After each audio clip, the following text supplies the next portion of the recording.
வெனிசுலாவும் களத்தில் இறங்கிட்டாங்க. வெனிசுலா களத்தில் இறங்கிட்டாங்களா அப்படின்னா அமெரிக்காவுக்கு எதிராக இறங்கியிருக்காங்க அப்படின்னு கேட்டால் அட ஆமாங்க. அமெரிக்காவும் யூகேயும் சேர்ந்து என்ன செஞ்சாங்க, ஏமன் நாட்டு மீது தாக்குதலை நடத்தினாங்க. முந்தைய ஃபோட்டோ இப்போதைய ஃபோட்டோ அப்படின்னு சொல்லி மேக்ஸார் நிறுவனத்தினுடைய அந்த ஃபோட்டோஸ் எல்லாம் பார்க்கும்போது ஏமனில் நடத்தின தாக்குதலை அக்கு வேற ஆணி வேற புகைப்படம் எடுத்து வச்சுருக்காங்க. கிட்டத்தட்ட 60லேருந்து 72 சைட்டில் இந்த தாக்குதல் அப்படிங்கிறத யூஎஸ் யூகே செஞ்சுருக்காங்க. காரணம் என்ன அப்படின்னு சொல்லி பார்த்தா, இல்லைப்பா ஹவுத்தி எங்களுக்கு எதிராக தாக்குதல் நடத்திட்டாங்க, அதனால் ஹவுத்தியினுடைய இருப்பிடம், அவங்களுடைய கண்ட்ரோல் ஸ்டேஷன், அவங்களுடைய மிசைல் சிஸ்டம் இருக்கிற இடம் இதெல்லாம் நாங்கள் அழிக்கணும், அதுதான் எங்களுக்கு கிடைச்சிருக்கிற கமாண்ட் அப்படின்னு சொல்லியிருக்காங்க.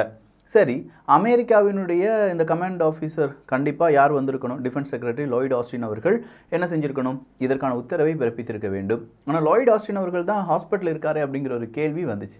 அதற்கான பதிலும் இன்னும் சில அப்டேட்ஸ் எல்லாமே வந்திருக்கு. எல்லாத்தையும் பார்த்துடலாமா?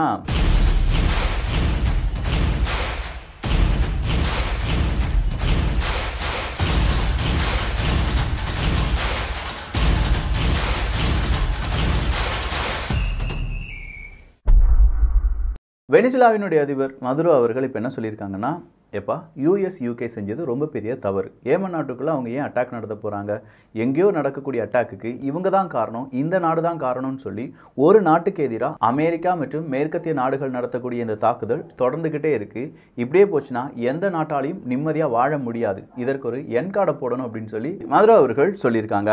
அடுத்ததாக 99வது நாள் இஸ்ரேல் மற்றும் காசா இந்த யுத்தம் தொடங்கிய 99வது நாளும் இஸ்ரேல் என்ன செஞ்சுருக்காங்க, காசாவின் மீது அட்டாக் நடத்தியிருக்காங்க.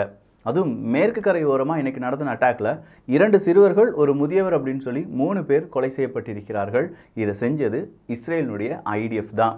ஸோ ஒவ்வொரு காலகட்டத்தையும் நல்லா பார்த்தீங்கன்னா இங்கே நிறைய பேரை ரிலீஸ் பண்ணாங்க அப்படின்னு சொன்னோம் பார்த்தீங்களா. யார், ஹாஸ்டேஜஸ் ஸ்வாப் வழியாக ஒரு 200-300 பேரை இஸ்ரேல் ரிலீஸ் பண்ணாங்க அப்படின்னு சொல்லி பார்த்தோம்ல.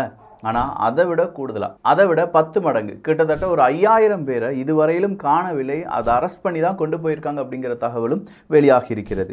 லாய்ட் ஆஸ்டின் தான் ஏமன் அந்த நாட்டில் நடந்த அட்டாக்குக்கு முழு உரிமையும் கொடுத்தார் அப்படிங்கிற ஒரு தகவல் வெளியாகி இருக்கிறது.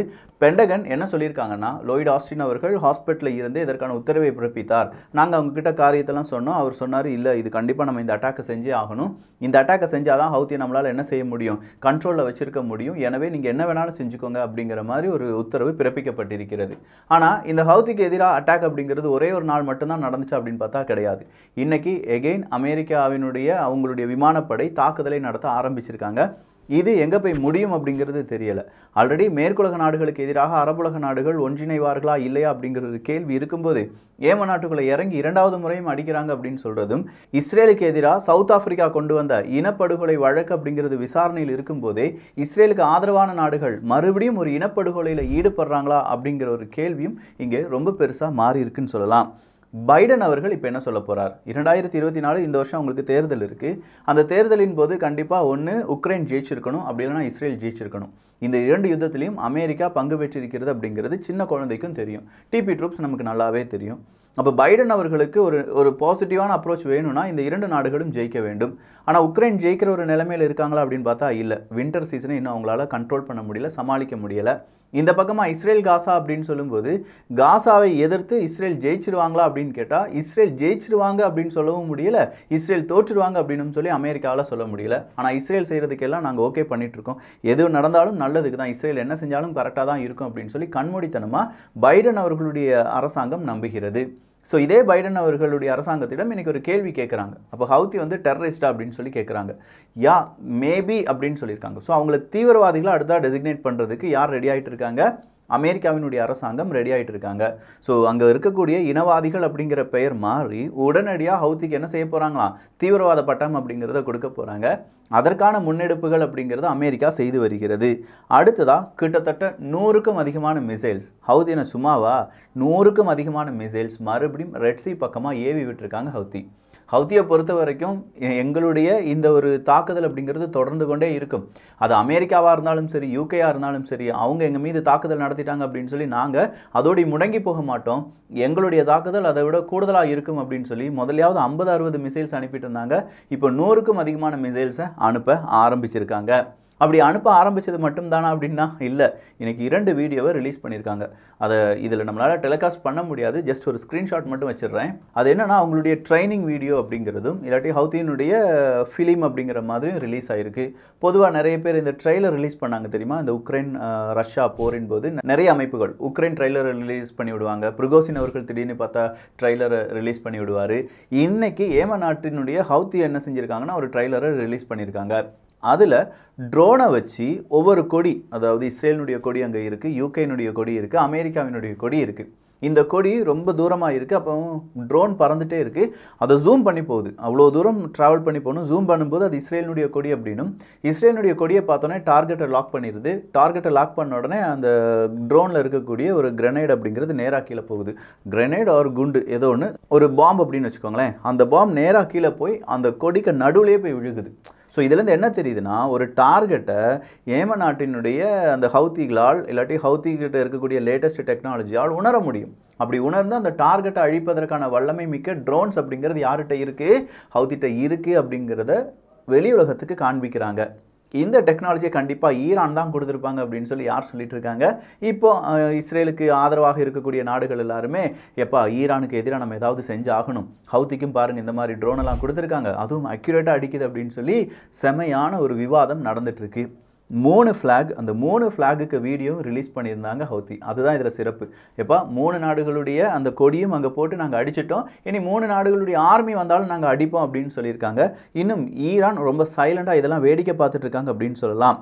அடுத்ததாக ஐநா சபையினுடைய அந்த தூதரக குழுக்கள் தான் அவங்க என்ன சொல்கிறாங்க? இல்லை, ஹூத்தி வந்து அடித்தது ரொம்ப பெரிய தப்பு அப்படின்னு தான் சொல்கிறாங்களே தவிர, ஏமன் நாட்டுக்குள்ளே வந்து அமெரிக்காவும் யூகேயும் வந்து அடித்தது தவறு இல்லையா அப்படிங்கிற கேள்விக்கு அது லைட்டான தவறு, இது கொஞ்சம் பெரிய தவறு அப்படின்னு சொல்கிற மாதிரி அவங்களுடைய ஒரு விவாதம் அப்படிங்கிறது நடந்துக்கிட்டே இருக்குது. இந்த இஸ்ரேல் மற்றும் காசா இந்த பிரச்சனை காரணமாக கிட்டத்தட்ட 8 லட்சம் மனிதர்கள் ரிஸ்காக இருக்காங்க. அவங்க வந்து பசியால் இறந்து விடுவார்கள் அப்படிங்கிற மாதிரியான ஒரு தகவலை வெளியில் விட்டுருக்காங்க ஹமாஸினுடைய மீடியா ஆஃபீஸ். அதுவும் காசாவினுடைய அங்கே ஹெல்த் மினிஸ்ட்ரி இருக்குது பார்த்தீங்களா, அவங்களும் இதை உறுதிப்படுத்தியிருக்காங்க. 8 லட்சம் நபர்களுக்கு தேவையான சாப்பாடு தண்ணீர் எதுவுமே இல்லாமல் இருக்காங்க. அவங்க பசி பட்டினியால் இறந்து விடுவார்கள். உடனடியாக உலக நாடுகளே கொஞ்சம் ரெஸ்பாண்ட் பண்ணுங்க அப்படிங்கிறது தான். லெபனனில் மறுபடியும் தாக்குதல், அதுவும் சதன் லெபனன் பக்கமாக இஸ்ரேல் தாக்குதல் நடத்தியிருக்காங்க. ஏன்னா அந்த பக்கம் தானே ஹிஸ்புல்லா இருக்காங்க. அந்த தாக்குதலில் 3 பீஸ் கீப்பர்ஸுக்கு காயம் ஏற்பட்டிருப்பதாக தகவல்கள் வெளியாகி இருக்கின்றன. பீஸ் கீப்பர்ஸ் அப்படிங்கிறவங்க பற்றி நமக்கு நல்லாவே தெரியும். ஐநா சபை சார்பாக பல நாட்டினுடைய ஆர்மி பர்சன்ஸை கொண்டு வந்து எந்த நாட்டிலலாம் பிரச்சனை இருக்கோ அந்த நாட்டில் கொண்டு நிப்பாட்டுவாங்க. இதை தான் பீஸ் கீப்பர்ஸ் அப்படின்னு சொல்லுவாங்க. ஸோ இந்த பீஸ் கீப்பிங் ஃபோர்ஸை சார்ந்தவர்களும் இதனால் பாதிப்படைகிறார்கள் அப்படிங்கிறத ஐநா சபை இன்று வெளியிட்டிருக்கிறது. அக்டோபர் 8 லெபனனில் 3 பீஸ் கீப்பர்ஸ்க்கு அடிபட்டிருக்கு அப்படிங்கிறது தான். ஆனால் இந்த லெபனனில் யுத்தம் அப்படிங்கிறது இன்னும் நீண்டுகிட்டே வருது அப்படின்னா கண்டிப்பாக இதை விட பெரிய ஒரு இழப்புகளை லெபனனும் சந்திக்க வேண்டியதாக இருக்கும், லெபனன் நாட்டில் இருக்கக்கூடிய பீஸ் கீப்பர்ஸும் சந்திக்க வேண்டியதாக இருக்கும் அப்படின்னு சொல்கிறாங்க. யூகேனுடைய எம்பசி இருக்குது பார்த்தீங்களா, யூகேனுடைய எம்பசிக்கு எதிராக நிறைய ஒரு ப்ரொட்டஸ்ட் நடக்குது அப்படிங்கிற ஒரு தகவல் வெளியாகி இருக்கிறது. ஒரு நாட்டில் மட்டும் கிடையாதுங்க, பல நாடுகளிலும் யூகேனுடைய தூதரகம் எங்கெல்லாம் இருக்கோ அங்கே எல்லாம் நீங்கள் ஏமன் நாட்டுக்கு எதிராக பெரிய ஒரு தாக்குதலை நடத்தினீங்க, அந்த தாக்குதல் மனிதாபிமானமற்ற செயல், அதற்கு நாங்கள் கண்டனங்களை தெரிவிக்கிறோம் அப்படின்னு சொல்லி அவங்களுடைய குரலை உயர்த்தி வருகிறார்கள். ஸோ பொதுவாகவே இப்போ யூகேக்கு பெரிய ஒரு கெட்ட காலம் வந்துட்டுருக்கு. அதுவும் இந்த வருடம் ஜெர்மனி அவங்களுடைய பட்ஜெட் கிரைசிஸ்லேருந்தோ இல்லாட்டி அங்கே இருக்கக்கூடிய போராட்டங்களிலிருந்தோ விடுபடுறதுக்கு முன்னாடியே யூகே மறுபடியும் சிக்கிறதுக்கான வாய்ப்புகள் இருக்குது அப்படின்னு சொல்கிறாங்க. சரிப்பா, இப்படி ஒரு தாக்குதலை ஏமன் நாட்டில் யூகே யூஎஸ் நாடுகள் செஞ்சுட்டாங்க அப்படின்னு சொல்லி அதற்கு ஆஸ்திரேலியா கனடா போன்ற நாடுகள் சம்மதம் தெரிவித்திருந்தார்கள் அப்படிங்கிறதுலாம் நமக்கு தெரியும். இதனால் ஹவுத்திக்கு எதிரான ஒரு பெரிய முழக்கம் உருவாகி இருக்கிறதா அப்படின்னு பார்த்தா இல்லையா. ஹவுத்தி அவங்களுடைய ப்ரொபகண்டாவில் வின் பண்ணிட்டு இருக்காங்க. மேற்குலக நாடுகள் அவங்களுடைய ப்ரொபகண்டாவில் வீழ்ச்சி அடைந்து கொண்டிருக்கிறார்கள் அப்படிங்கிற தகவலை யூகேனுடைய ஃபார்மர் என்ஓய் அப்படிங்கிறவர் சொல்லியிருக்கார். ஸோ யூகே நாட்டை சார்ந்தவங்களே என்ன சொல்கிறாங்கன்னா, இல்லை இங்கே ஃபெயில் ஆகிட்டு இருக்கீங்க, மேற்குலக நாடுகள் ஃபெயில் ஆகிட்டு இருக்கீங்க, அவங்களாம் ஜெயிச்சுட்டு இருக்காங்க, அவங்களுடைய ப்ரொபகண்டா சரியாக அங்கே பாஸ் ஆகிட்டு இருக்கு அப்படிங்கிற ஒரு தகவலை வெளியிட்டிருக்கிறார்கள். அடுத்ததாக சதன் லெபனன் பக்கம் இஸ்ரேல் நடத்தக்கூடிய தாக்குதல் தொடரும் அப்படின்னு சொல்லி என்ன செஞ்சுருக்காங்க, இஸ்ரேலினுடைய இராணுவம் அறிவிப்பை வெளியிட்டிருக்கிறது. ஸோ ஓவராலாக இந்த ஹூத்தி அப்படிங்கிறவங்க தான் இப்போ பெரிய அளவில் டாக். அவங்க சிம்ம சொப்பனமாக திகழ்கிறார்கள். இஸ்ரேலுக்கு, யூகேக்கு, யூஎஸுக்கு, ஆஸ்திரேலியாவுக்கு, கனடாவுக்கு போன்ற மேற்குலக நாடுகளுடைய சப்போர்ட் இருக்கக்கூடிய நாடுகள் எல்லாத்துக்குமே இந்த ஹவுத்தி அழிக்கணும் அப்படிங்கிற அடுத்த ஒரு டார்கெட் வைக்கப்படுகிறது. ஹவுத்தி அழிக்கிறதுக்கு ஒரு டார்கெட், அடுத்ததாக ஹிஸ்புல்லாவை அடிக்கிறதுக்கு அடுத்த டார்கெட், அடுத்ததாக ஈரான் அடிக்கிறதுக்கு அடுத்த டார்கெட் அப்படின்னு சொல்லி எத்தனை டார்கெட்டை இவங்களால் அச்சீவ் பண்ண முடியும்? ஸோ பொறுத்திருந்து பார்க்கலாம் என்னென்ன அப்டேட் நடந்துட்டு இருக்கு அப்படின்னு சொல்லி. அதற்கு நீங்கள் செய்ய வேண்டியது என்ன அப்படின்னு பார்த்தீங்கன்னா, வியூகம் தமிழ் வியூகம் அப்படிங்கிற நம்ம சேனலை சப்ஸ்கிரைப் பண்ணிக்கோங்க. நல்லதை பகிர்ந்து நல்ல சமுதாயத்தை உருவாக்குவோம். நன்றி, வணக்கம்.